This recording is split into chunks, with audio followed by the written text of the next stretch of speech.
सादर नमस्कार। मैं पंडित मुकेश मिश्र आप सभी का हार्दिक स्वागत करता हूं। प्रिय दर्शकों, मैं हंस नामक पंच महापुरुष योग की चर्चा प्रारंभ करूं कि उससे पहले हम कर्म और भाग्य की चर्चा कर लेते हैं।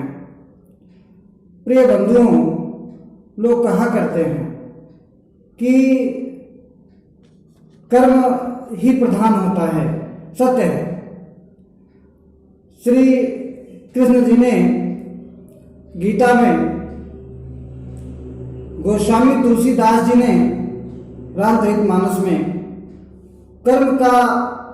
कर्म को ही महत्व दिया है। परंतु कर्म और भाग्य दोनों का होना बहुत ही आवश्यक है।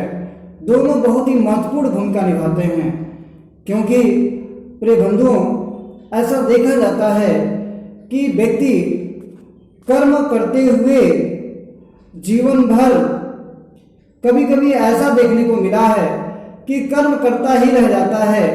अगर उसके भाग्य में भाग्यशाली होना नहीं लिखा है, सुख आनंद नहीं लिखा है, कोई अच्छे योग उसके जन्म कुंडली में नहीं है, तो जीवन भर वो भटकता ही रहता है और कष्ट ही झेलता रहता है और उसके बाद वह उसका जीवन समाप्त हो जाता है। तो क्या कहा जाए? इसी तरह से भाग्य अर्थात कर्म के अभाव में भाग्यशाली व्यक्ति भी अपने भाग्य को फलित नहीं कर पाता। ऐसा देखा गया कि जन्म कुंडली में बड़े बड़े राजयोग, लेकिन उसमें कर्म का अभाव। कर्म का अगर भाव है तो भाग्य भी सही ढंग से फल नहीं पाता और जीवन चमक नहीं पाता। तो हमें प्रिय बंधुओं, भाग्य को, हमें अपने जीवन को चमकाने के लिए कर्म को प्रधान मानते हुए कार्य को करना चाहिए। और प्रारब्ध में अगर लिखा है, भाग्य में है, तो क्या पूछना है, जीवन चमक उठेगा। कर्म करने वाले को प्रायः देखा गया है भाग्य के साथ देता हुआ दिखाई देता है। कर्म को प्रधान माना है सभी लोगों ने, लेकिन उसके साथ साथ भाग्य का होना भी आवश्यक है, क्योंकि कभी कभी ऐसा देखा गया है कि कर्म व्यक्ति करता हुआ आगे बढ़ रहा है और उसका भाग्य साथ दे दिया, उसका जीवन चमक गया। और कभी कभी देखा गया है कि व्यक्ति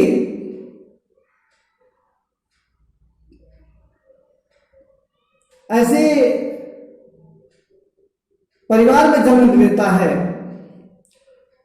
कि पहले से ही उस परिवार में लोग बहुत ही अच्छे पदों पर या अच्छी स्थिति में होते हैं और जन्मजात उसको भाग्य मिल जाता है। तो क्या है, यह हमारा प्रारब्ध है।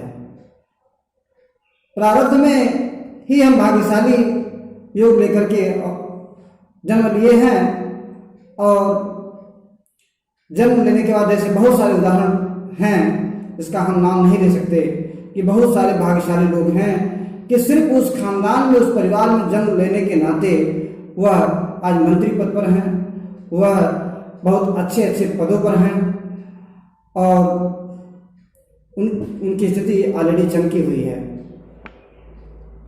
तो प्रिय बंधुओं, हमारे जन्म कुंडली में अच्छे योगों का होना तो आवश्यक है, परंतु उससे ज्यादा हमें कर्म करने की आवश्यकता है। हम दोनों बातों पर जोर देते हुए, दोनों बातों को महत्वपूर्ण मानते हुए आगे बढ़ते हैं। तो इसी प्रकार हम देखते हैं कि जन्म कुंडली में राजयोग की चर्चा हुई है।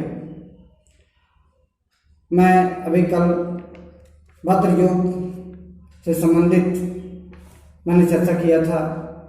जो पंच महापुरुष योग होते हैं, जैसे रुचक योग, भद्र योग, हंस योग, मालव्य योग, शश योग। तो इस तरह से ये सब पंच महापुरुष योग हैं। इनमें से कोई भी योग पड़ जाए तो व्यक्ति ख्याति प्राप्त कर लेता है, उच्च पदाधिकारी होता है और आगे बढ़ता है। तो आज हम हंस नामक राजयोग की बात कर रहे हैं। प्रिय दर्शकों, जब आपके जन्म कुंडली में, यदि आपकी जन्म कुंडली सामने हो तो उसे खोल लें और देखें कि सबसे ऊपर अर्थात प्रथम खाने में यदि 4 लिखा हो, 9 लिखा हो या 12 लिखा हो।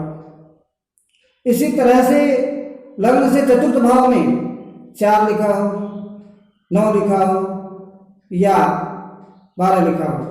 सप्तम भाव में भी वही स्थिति हो, दसम भाव में भी वही स्थिति हो और इन चारों भावों में से किसी में भी यदि देव गुरु बृहस्पति यदि बैठे हुए हों तो हंस नामक महापुरुष योग बनता है। और ऐसे व्यक्ति, ऐसे जातक जिनका जन्म हंस नामक राजयोग में होता है, उनके हाथ पैरों में कमल का चिन्ह, शंख का चिन्ह, मत्स्य का चिन्ह इत्यादि होते हैं, अंकुश के चिन्ह इत्यादि होते हैं। ऐसे जातक का शरीर बहुत ही सुंदर और सौम्य होता है। ऐसे लोगों की प्रशंसा सज्जन लोग करते हैं तथा उन्हें पद तथा प्रतिष्ठा मिलती है। प्रिय बंधुओं, यदि आपको वीडियो पसंद आया हो तो जरूर सब्सक्राइब करें, लाइक करें तथा शेयर करें। धन्यवाद।